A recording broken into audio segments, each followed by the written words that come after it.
me, Anya. My pronouns are she and her, and welcome back to my channel for a new book tag. So the first question on this list is, are there any books that you've read this year that you need to finish? The answer is no, because every time I start a book, I usually finish it within a few hours, or I choose to DNF it within the first hour. So short answer, no. The second question is, do you have an autumnal book to transition into the end of the year? Again, the answer is no, because typically I'm not a seasonal reader by purpose. So I know sometimes booktubers choose to read more spooky books in October or something like that, but I don't usually plan to do that. If I do end up reading more autumnal books at the end of the year, it's more so a coincidence than planned. So yeah. Anyway, the next three questions I'm going to answer together because my answers for them are all the same. So the next three questions are, is there a new release that you're still waiting for? What are three books that you want to read before the end of the year?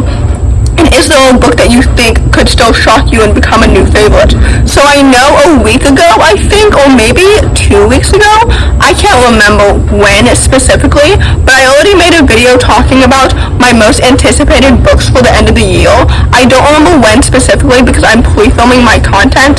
For example, I'm pre-filming this video at the end of September, but you're watching it at the end of October, so I don't remember when specifically you saw that video. So anyway, I have a list of books that I'm really excited for that are all in the thumbnail of this video, but I'm going to talk about them here in more detail because they are the answers to these next few questions.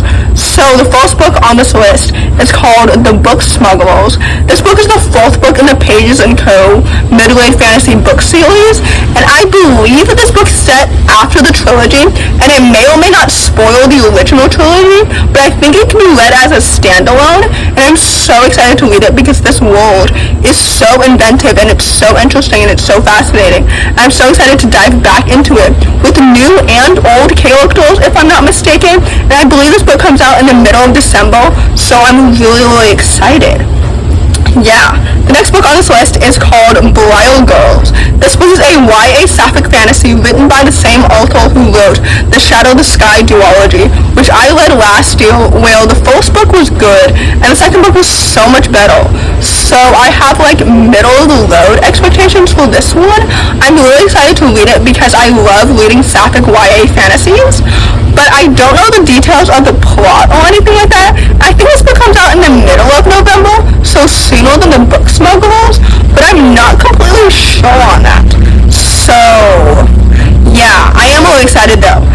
The third book on this list is called Skin of the Sea.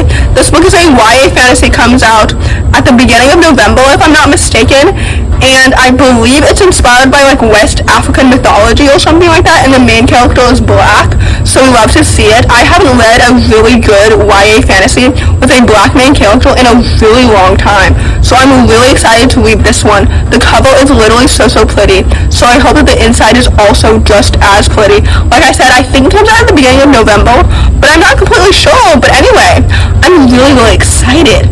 So yeah. The next book is called Candidly, Cline. This book is a middle-grade sapphic contemporary, and it's written by an author whom I've read a YA thriller by last year.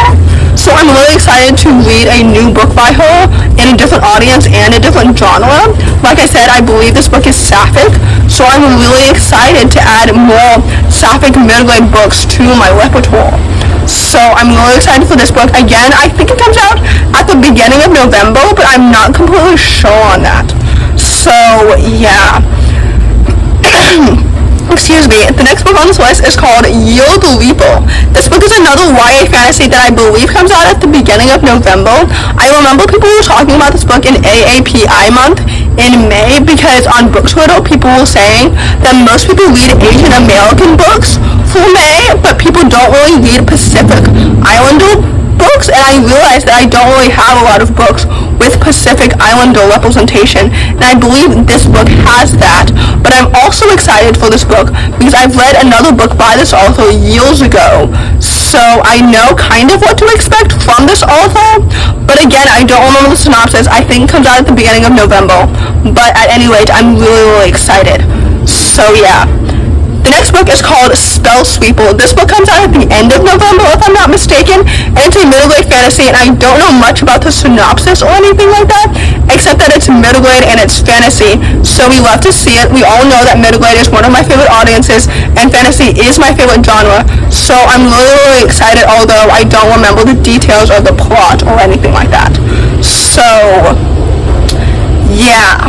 Anyway, the next question is called, not the next question, next book is called The Art of Running Away. This book is a middle grade contemporary that I mentioned briefly at the end of the Sapphic book tag, which I filmed ages ago. So I don't really remember when this book comes out. I think it comes out the middle of November, but I'm not completely sure. Anyway, this book is a middle grade contemporary, like I mentioned previously, multiple times, and it follows a young girl who I believe is investigating why her brother ran away from the family all those years ago, and I've been told that it has queer representation. I think maybe that's why he ran away. That's my theory, and I'm probably correct, just because middle grade books tend not to be that complicated, because obviously they're tailored for younger audiences, so I don't know. Maybe I just spoiled the book for you, but I'm not completely sure if I did or if I didn't. But anyway, that book comes out in the middle of November, so I'm really, really excited. The next book on this list is called Spin Me Right Round. This book is a YA contemporary with a twist, I believe, because it's a retelling of Back to the Future, and I believe it's gay, so it has something to do with time travel, and that synopsis is kind of similar to Yesterday's History, just in the sense that it's gay, and I believe the main character is also a person of color, and it has to do with time travel, and we all know that I love Yesterday's History, so I have really high expectations for this one. Although, when I watched Back to the Future, it was literally 10 years ago, and I never continued watching the rest of the trilogy. Is it a trilogy, or are there 4 films? I don't remember. But anyway, I'm excited for it because it's gay and it just seems really interesting. So, yeah, I think it comes out the beginning of November. I'm not completely sure. But anyway, the last book on this list is called Midnight in Everwood. I think this book is a middle grade fantasy. I think it's middle grade. It might be YA, but I think it's middle grade because on Goodreads, it's reminiscent of the Midnight Guardians, which is a middle grade historical fantasy that I read in December. So maybe this book is also a historical fantasy. But anyway, the point is that it's a fantasy retelling of the Nutcracker, which is so interesting. And this book either came out last week or it comes out on Tuesday. I don't remember specifically when this video comes out because, like I mentioned at the beginning of this video, I'm filming this at the end of September and you're watching it at the end of October, so I don't remember what specific date this video comes out. So I don't know if that book is out already. But anyway, those are the answers to the last 3 questions on this list. Actually, not the last 3 questions. The next 3 questions, because the last question is, have you started making reading plans for 2022? I feel like the answer to this is always so obvious, because the answer is yes, I plan to read in 2022. Hopefully I'll read more in 2022 than I've read this year, because I feel like I haven't read as many books as I really wanted to this year, and I'm really trying not to compare this reading year to last reading year, because obviously 2020 was such an unexpected year for everybody, and I, as a result, read so many books. I surprised not only myself, but also everybody else with the sheer quantity of books I read last year. So I'm trying not to compare myself this year to that year, because I know that I'll never be able to reach that many books anymore, probably, unless history repeats itself again, but I don't know. But anyway, I'll talk about that in more detail when I give my end of the year reflection, when I reveal how many books I've read this year so far.